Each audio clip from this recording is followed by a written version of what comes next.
The Effects of Child Abuse and Neglect is brought to you by Texel, your credit union, with locations in Temple, Belton, and Killeen. Visit us at texel.org.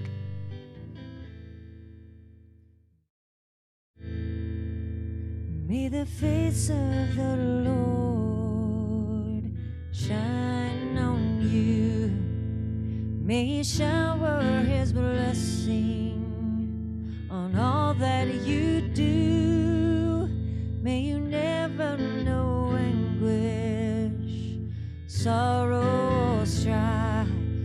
Dwell in the house of the Lord all the days of your life.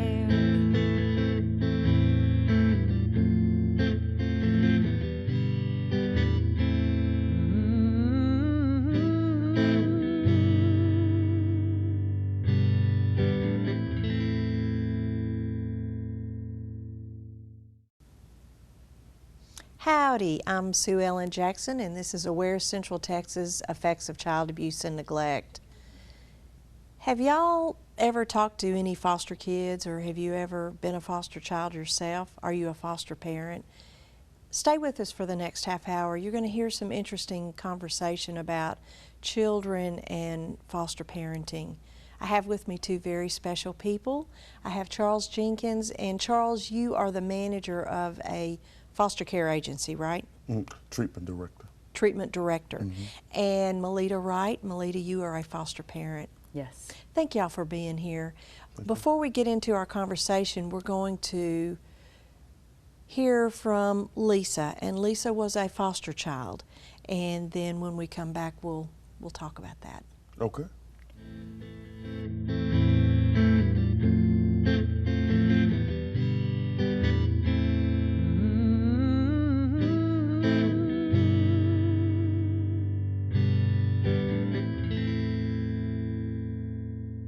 Was I in foster care? I was in foster care for quite a while, actually. I don't remember the exact amount of time. I was in the hospital at times and in foster care. I think in foster care, the one home that I was in, the lady had 6 children of her own and me. I don't know where I fit in at that household, but it was a little odd. But I got along well with her kids. You know, and that was the thing that was good, you know. But the thing was, the mother was strange. She had a strange religious, I don't know how to even explain the situation. But, you know, we would be watching TV, cartoons, and she'd start screaming and cursing at us that she had to watch the Jimmy Swaggart show. And I'm thinking, you know, that's just like the oddest thing. Or she'd start screaming and cursing at us that we had to go to church. You know, and I just I couldn't understand why you were cursing and calling yourself this perfect religious woman. That was probably that's when I learned how, that was the first household I tried to commit suicide in. I took a bunch of pills, a bottle of pills, that morning before I had gone to school because I couldn't handle the screaming and stuff that she had done. It wasn't her kids, it was her. The house was just really dirty. It was, I don't even know how to explain the situation. It was a very odd house, that's all I can say. CPS came, I don't even remember the situation when they took me away, but it was in green trash bags. It's funny you say that. I remember the first caseworker I had, her name was Kathy. Believe it or not, CPS was, it's not the people themselves, sometimes. It was the way that they had to work their system, and it was just very sad. You know, Kathy was a very good woman to this day. If I lived in Pennsylvania, I'd probably call her, you know. I haven't called her in a very long time. Her and I had a very good connection, even though I would do some things to really agitate her. Just agitate her, not, you know. But she was a very patient woman. You know, it was just sad that she had to do things the way that she did because she was very, I don't know, I felt like loving from her, you know what I mean? And, I drew a blank on the other caseworker lady that I had. I had very good caseworkers, thank God that I did.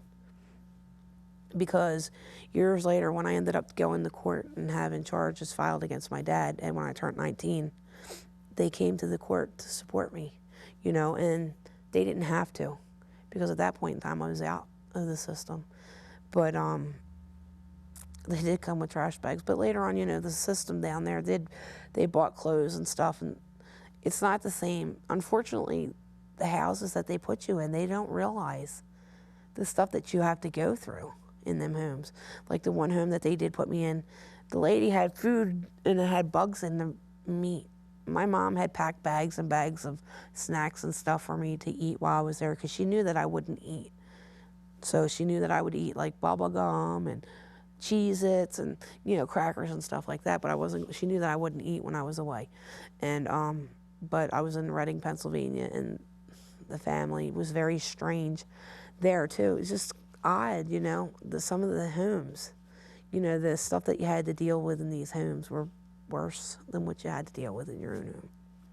I did find one family that I was very close with, you know.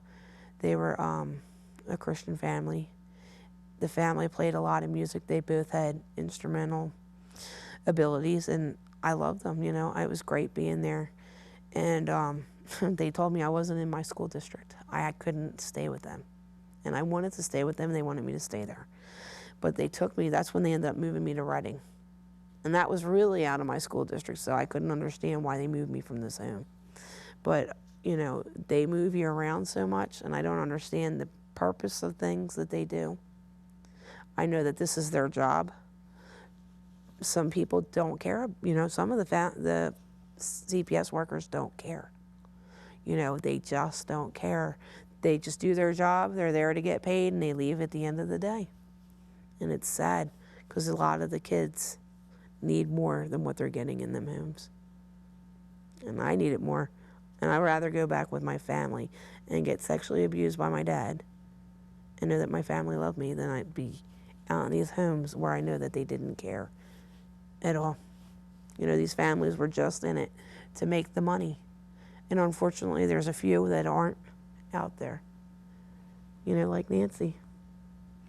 You know, Nancy is one of the best people, you know, I think one of the best families that anybody could move into.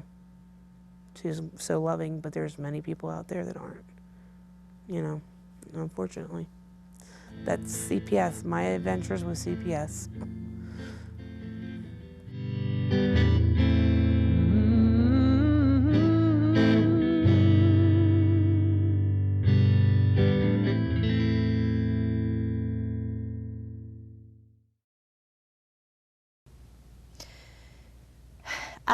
I hope you noticed that towards the end of Lisa's story, she said that she would rather go live with a father that was sexually abusing her in a very dysfunctional home where she knew she was at least loved than go and live with a foster family that could provide her with food and shelter and non-abuse, but she wasn't loved. I just find that is very poignant. And you as a foster mom, you know, how long have you been a foster mom? I've been a foster mom since 1991. Right. How do you overcome those kinds of obstacles with children whose life has been, their normal has been chaos and abuse, and now they scoop up all their stuff? Lisa made mention of plastic garbage bags. They put their stuff in garbage bags and then ship them off to strangers. How do you overcome that? It's very difficult at first because you have to provide stability and build a relationship and let the child know that you care for them, and still be firm and help them learn that normal for them is not necessarily normal for the rest of the world. Right. And so you do a balancing act. Mm-hmm. How long do the children usually get to stay with you? What's an average? On average with us, because we were military, we would stay between 2 and 3 years. So we had children that stayed the entire time we were at this area before the Army would move us. And whenever we came back to the Fort Hood area, we would go right back into foster care. And now we've retired, so we're here for good. Yeah. When these kids are taken away from you after 2 or 3 years, is that traumatic for everybody? Or do you prepare them for that transition? we prepare them. We've prepared them in the past, Right. and all by talking about the move, and sometimes they go back to their parents, Right. and you work with trying to help them to prepare and be successful there also. Yeah. Charles, you see these kids every day. What kind of families are they coming from mostly, and how do they, for the most part, handle that horrific transition from being yanked from their home and now they're going to go live with strangers? Some of the kids are traumatized by it. Some kids adjust because they want to get out. You see a whole different array of kids. Most of the kids come from, I say the majority come from low income, but there are kids that come from middle class families and families who have a lot of money. Abuse is abuse, Right. and it comes from all different levels.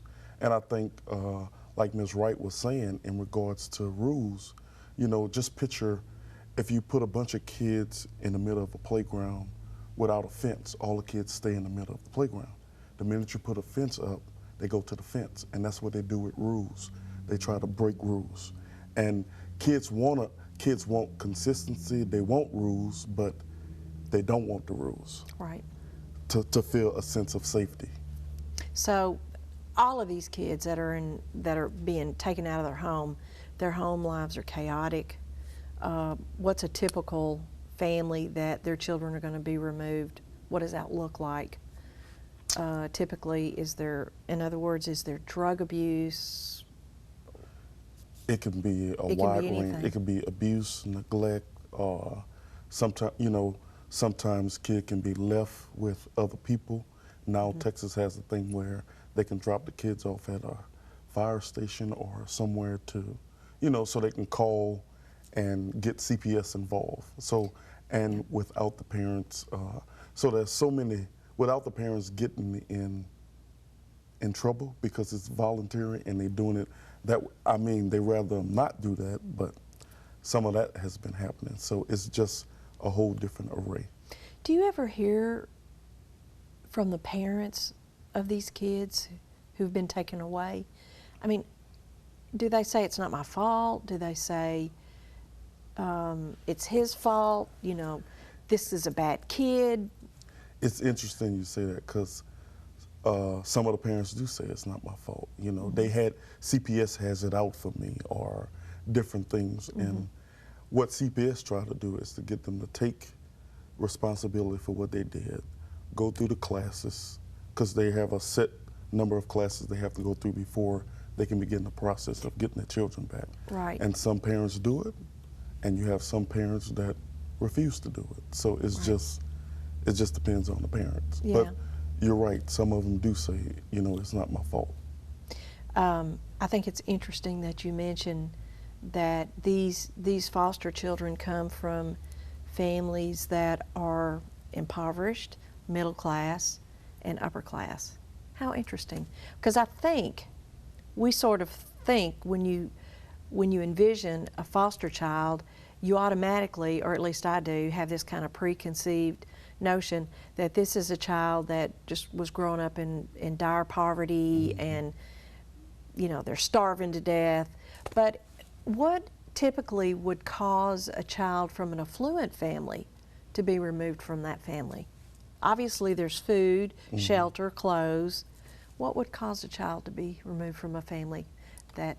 The extent of the abuse, especially if it's proven. Yeah. So that could be a child that has definitely been beaten, or a child that's being sexually molested, or even neglect. Yes.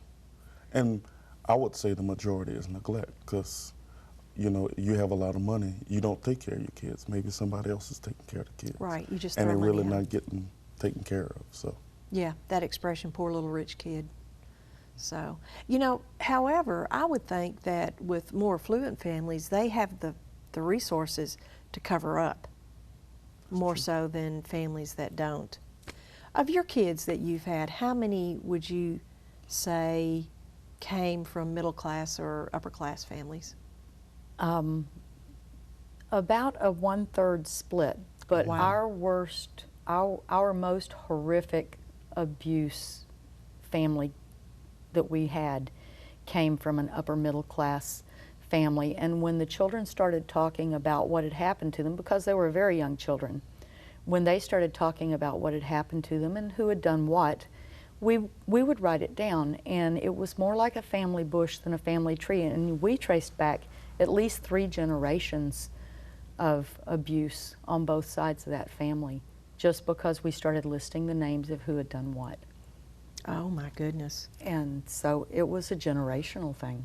And it goes back to what you were saying about Lisa. You know, I know what's going to happen at home. I don't know what's going to happen in the foster home. Right. And Yeah, that's no. scary. Yes. Yeah, and that is their norm. The abuse, it's abuse, but that's all they know. Wow.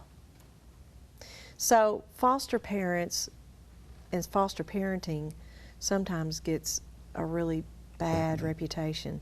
But then there are the kids and the families that take, probably like the kids that you've served, that probably do go on with life and do very well. We're going to hear from another foster child, and she's done very well with herself. Let's hear what she has to say.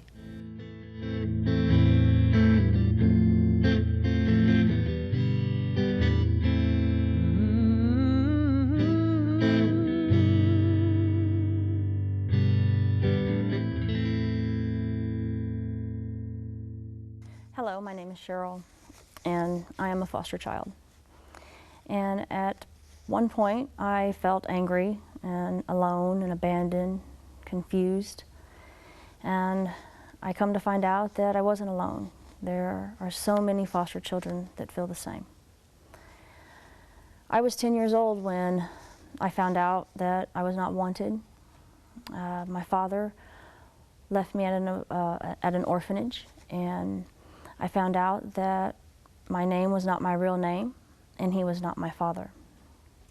I spent about 2 years at this orphanage, and it had to be shut down, and I became the property of the state.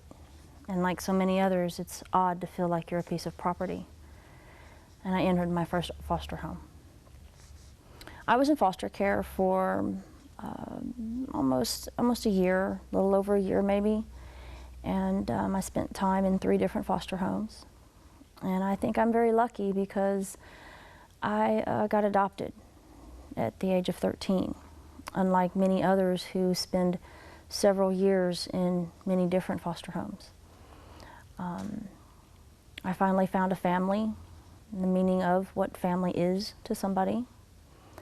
Although I did not know how to read at 13, I found a way to get the education that I needed with support, and I ended up graduating high school, and I eventually went back to college and attained an associate's degree and later a bachelor's degree. And I am today working on my master's degree to become a counselor. Through my journey, the most important part was never giving up, finding that inner strength. And that's what you need to do. And the more you believe in yourself, the more that others around you will see your strength, and they will believe too. So I'm going to leave you with a poem I've written to sum up my life experiences. I am a tree. I stand strong. Through the rain, wind, and snow, I weather it all. Through hell, burning sun and floods, I still stand. Fire will blacken me, I will be burned. Through my ashes, something blooms. I am a tree, I stand strong, I weather it all. You can scream at me, you can abandon me, you can hurt me. In the end, I will still be standing, protecting those that need. I will shield you from the rain, I will block out the sun. I will turn wind into music. I will hold the weight of the snow. I will break the strength of the hail. I will make the floods go around. The fire that was used to burn my soul, I will use to make something new. I am a tree. I stand strong. I weather it all. You will too. Thank you.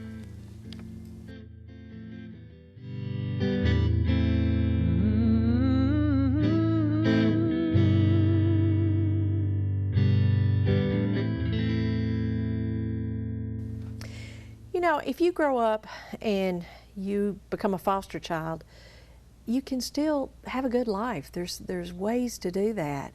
And isn't it interesting, Cheryl's getting her degrees and she's moving on with her life, and sounded like she got off to a really rocky start as a little kid. You know, I'm curious as to, and maybe we'll never know, but I wonder why some kids are able to go forward and get their degrees and have a good life, and other kids struggle because of that experience of being a foster child. I think it's because some kids want closure. After I graduate, okay, I've been in the system since I was, say, 10, and now I turned 18, and I want to go back and face the people who abused me to see. I want some closure, or I just want to go live with these people. And then, like you said, you have the other end. You have a bunch of kids that go to college and do really well. Matter of fact, we have a young man right now who was on 2020. He's a spokesman for, I forget the name of the company, but he came out of the foster care system, and now he's a spokesman going around the country speaking to people, and he's a powerful speaker.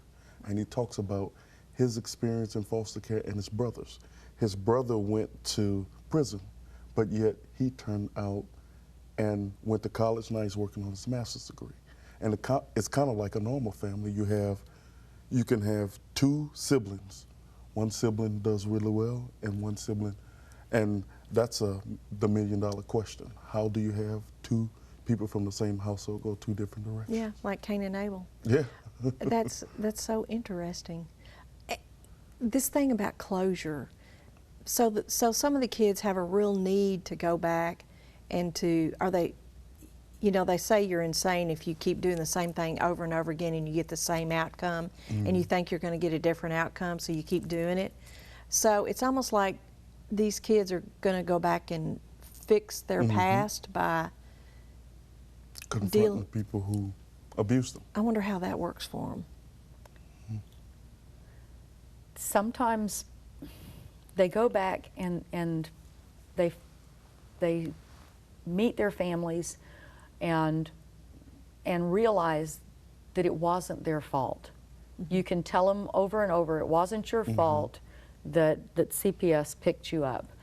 But if they blame themselves, then they have to have some kind of closure. And that mindset of, if I could only get back, it would be different this time. Right. And when they realize that it doesn't, the nice thing about it is that now the state will say, that's okay, you can come back into the program, you can go to college. Nice. You do have resources. So foster kids have the road paved for them to go to college. Yes. Isn't that wonderful? That is, I'm all for my tax dollars paying for foster kids going to college. The thing is now, though, we have to close the gap and make more kids go to college, because a bunch of them don't take advantage of it. And Well, yeah, and it's like you were saying, one child is highly successful and the other child's in prison. And like you said, we don't know, but I just wonder if the child that's able to put some kind of, make their peace with it, is able to go on versus the child that still wants to go back and fix that. And is that a personality thing? Is that a emotional thing, or? I think it's a little bit of both, because you may say you have a child that's that really changed in the foster care system, and now, okay, I can go back home now because my parents may have changed, but they still may be doing the same thing they were doing that got him into care, and I just need to see it for myself, or I need to experience it for myself. So then at that point, that child, do they have sort of a choice? I can embrace that lifestyle and continue the legacy of my parents, or I can walk away from it. And the hard thing is walking away from it. Of course it is, because that's their family. I have a friend that's a foster parent, and she has a young man who he came into her family when he was about 11, and he's 14 now. And this is a child that was horribly abused. And it's been real interesting to watch this child, because he's starting to understand that if I do certain things, I'll get better outcomes. I'll have good consequences. And he's getting involved in sports. And if I keep my grades up, I get to play football. And this is a child that still, when he turns 18, he's got that choice like you're talking about, Charles, of am I going to go back to where I came from? Am I going to move forward and go to college? He's a smart kid. It's just a mystery, isn't it? Of your kids, how many of them how many foster kids did you have? We've had 21 over the years, but we haven't fostered the age group that we see go on to college. And with the Privacy Act, when a child leaves your home, you can't follow up on it. Oh, ow. Why do they do that? They just don't want you to maintain a relation? What's the... It's well, and say a child, say, you know, the child does really well at Ms. Wright's and he leave and say for some reason he go to another home. Well, while he's in that home, they try to do it where he establish a relationship with them, because if he's always thinking about Ms. Wright, I want to go back to Ms. Wright's, and the family that he's with don't have a chance. Does that make sense? Yeah, I don't know if I agree with that, but, you know, I'm not the one making that decision. Seems to me like, you know, what was it Hillary said, it takes a village? You know, so if you're connected to one foster family, like Lisa was saying, you know, she had a family that she liked and they yanked her. I don't quite understand all that, and I don't know how it impacts the children. But like I say, a lot of times the child, when they leave a home, a child can keep your phone number. They know your phone number. Then it's up to them to stay in contact. We can't contact sometimes, but the child does have our phone number when they leave. Okay, well, now that's better. That empowers them to to be able to make that connection. Do they call? Occasionally. Just occasionally, but they're transitioning. Yes. Yeah. Well, you know, thank you guys for what you do. I know it's a real special calling. It must be hard to love kids and prepare them to leave before they're adults. And as parents, that's what we're supposed to do anyway. But I do appreciate y'all being here today, and thank you very much. Thank you.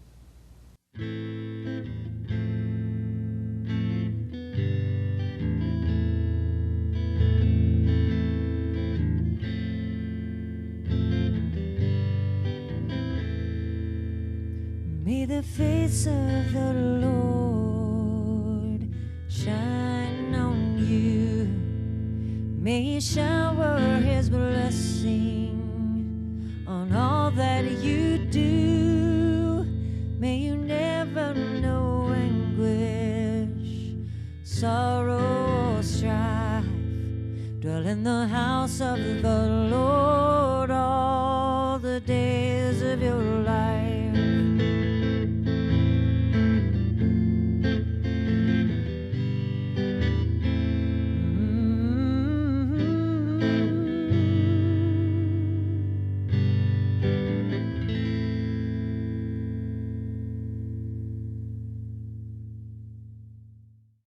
The Effects of Child Abuse and Neglect is brought to you by Texel, your credit union, with locations in Temple, Belton, and Killeen. Visit us at texel.org.